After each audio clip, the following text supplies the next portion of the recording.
Hi guys, welcome back to my channel. Some of you may read that I didn't do a video last week because I lost my granddad who I lived with, and I was the one who actually found him. That was the Sunday night, which was just awful. And then in the morning I lost one of my best pals, which was my German Shepherd Shadow, who, well, I've had for like 8.5 years, and it just crushed me, both of them.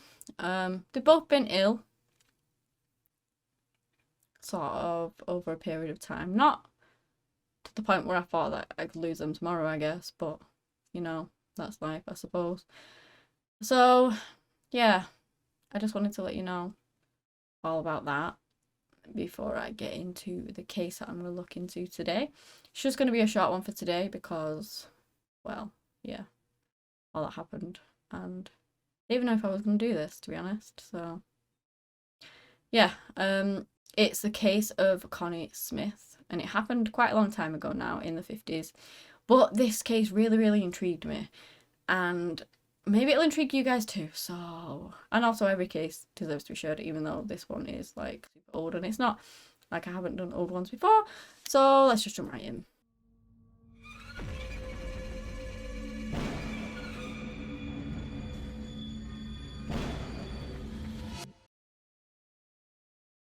Connie was actually born Constance Christine Smith, Connie for short. Her mother was called Helen Jensen and her father was called Peter Smith.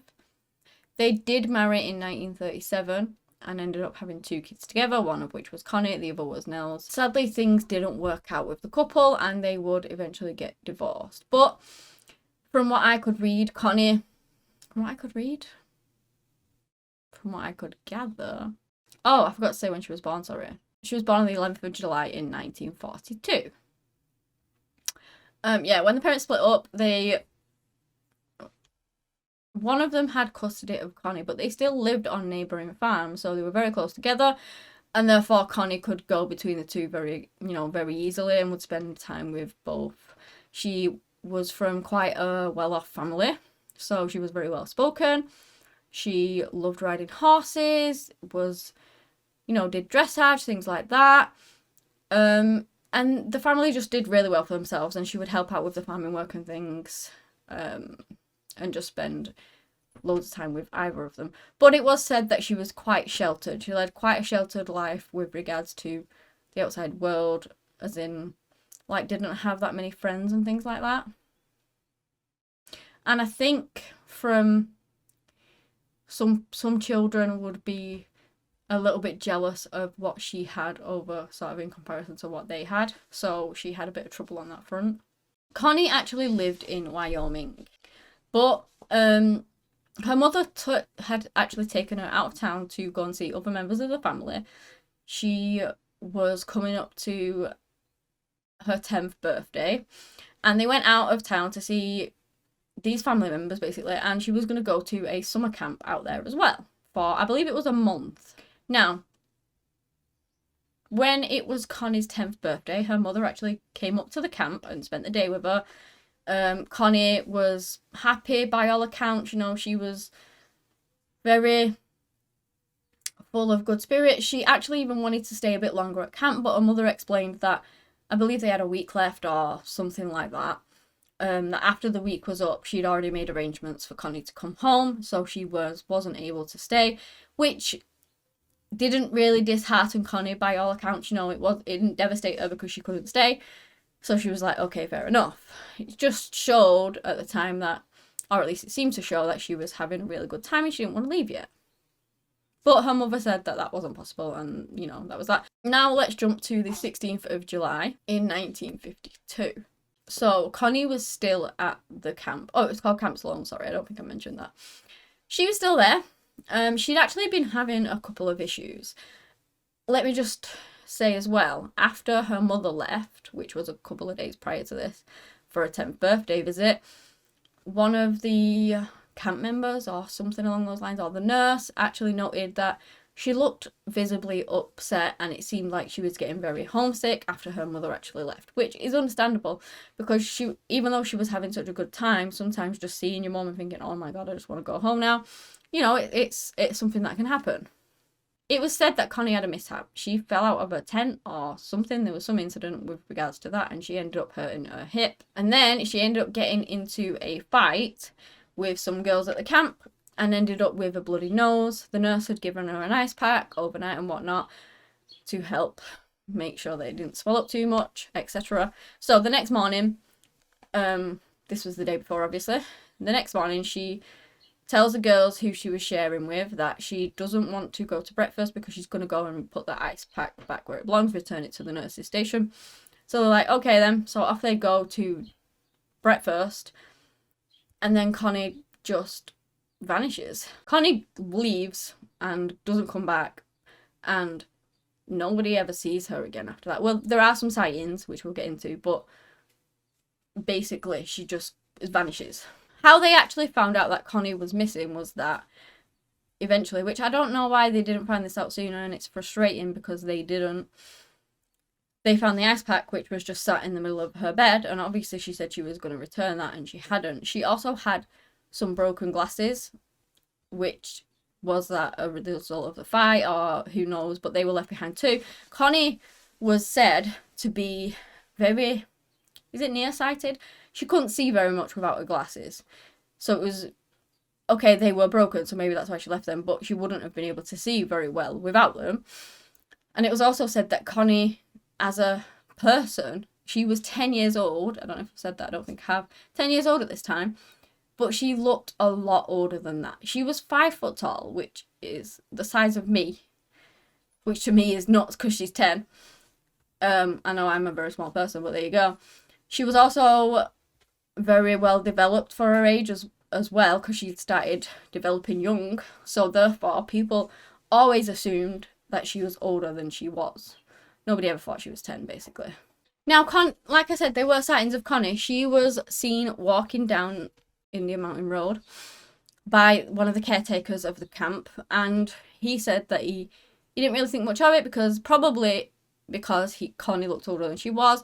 He saw her picking daisies early in the morning. I can't remember if it was 8ish or 8:15, something like that. But he thought she was one of the camp counsellors, so didn't think much of it. Didn't think it was a 10-year-old girl off on a wander by any means. She was then seen by 2 other people walking around Route 44.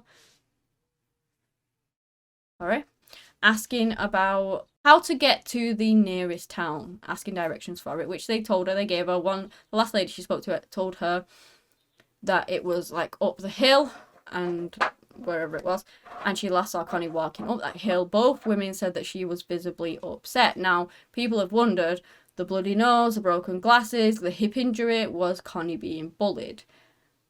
I don't know. Like, obviously, she did get into a fight with regards to her nose being burst. Whether the hip was a fight and the broken glasses, I do not know. Was she being bullied at camp? We're unsure. But a lot of people do think that.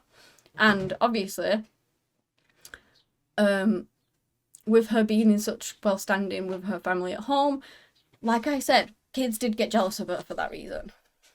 But Connie wanted to stay at this camp because she had this dressage event and this dance that she really wanted to go to. So you would think that she would have stayed, but she was last seen basically going along Route 44 to Salisbury, sticking her thumb out. So it seems like she was hitchhiking. Now, was she trying to get home? She had no reason that anyone can think of to leave her family behind. So it seems like maybe she was trying to get home. And that's basically it, really, because the police did extensive searches of her. This is where they found out all the information of people having spotted her. Some people later on admitted to murdering her like a serial killer and things, but then one was on death row, and just before his sentence was about to be carried out, he denied it and said he made it up. Another one had said that she was living with, I don't know, some people out of this town. The police went and investigated it. This family or musical group or whatever it was, I can't really remember, had already gone. Now, there was some speculation that someone had actually murdered her.